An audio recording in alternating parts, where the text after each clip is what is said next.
From Washington, this is VOA News.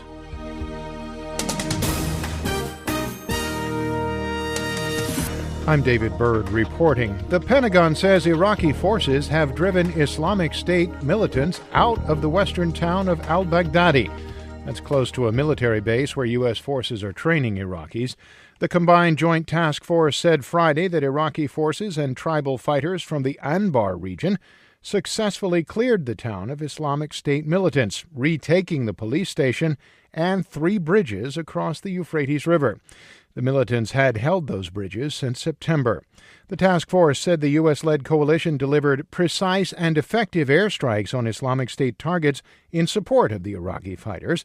Iraqi security forces killed a number of Islamic State militants wearing suicide vests who tried to attack the U.S. base near al-Baghdadi last month. Earlier Friday, the head of the UN Educational, Scientific, and Cultural Organization condemned the bulldozing of the ancient Assyrian city of Nimrud in northern Iraq by Islamic State militants. Islamic State supporters used at least 46,000 Twitter accounts in late 2014. That's according to a new report by the Washington-based Brookings Institution. The Brookings analysis found that the typical backers of the Islamic State were located within the group's territories in Iraq and Syria. The report says that the accounts were used from September through December, but not all of them were active at the same time. According to the Brookings Institution report, much of the Islamic State's social media success can be attributed to between 500 and 2,000 hyperactive users, accounts which tweet in concentrated bursts of high volume. This is VOA News. U.S. President Barack Obama said Friday that he fully stands behind the Justice Department's decision not to bring civil rights charges against a white police officer who killed an unarmed black teenager in Ferguson, Missouri last year. The president told students at a predominantly black college in South Carolina that he backs the department's findings that the town's white police force has been biased against African Americans. Mr. Obama said that Ferguson will now have to decide to fix what is broken or face a possible lawsuit by the Justice Department. Unemployment in the United States dropped in February, and the economy had a net gain of 295,000 jobs. As VOA's Jim Randall reports, the jobless rate is down more than 1% from a year ago. Friday's report from the Labor Department says the jobless rate fell to 5.5%.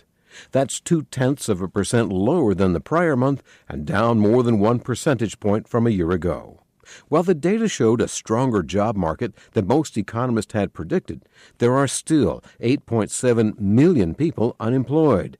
There are also 6.6 million people who work part-time but want full-time jobs. Jim Randall, VOA News, Washington. NASA's Dawn spacecraft has begun orbiting the dwarf planet Ceres in the asteroid belt between Mars and Jupiter. The space agency confirmed Friday that Dawn, the first craft to achieve orbit around a dwarf planet, was captured by Ceres's gravity about 61,000 kilometers from the planet's surface.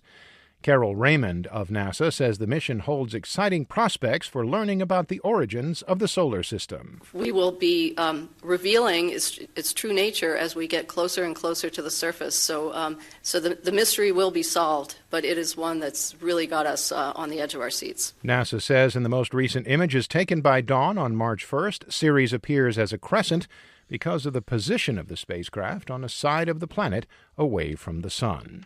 When Dawn emerges from Ceres's dark side, expected in the middle of April, NASA believes it will send sharper images as it moves to lower orbits around the planet. And American film star Harrison Ford is expected to make a full recovery after crash-landing his single-engine plane Thursday, shortly after taking off from Santa Monica Municipal Airport in California. Officials say the 72-year-old actor suffered a broken pelvis and a broken ankle. Ford, best known for his roles in the Star Wars and the Indiana Jones films, was the only person on board the World War II-era aircraft when it crashed.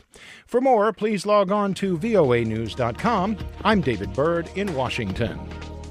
That's the latest world news from VOA.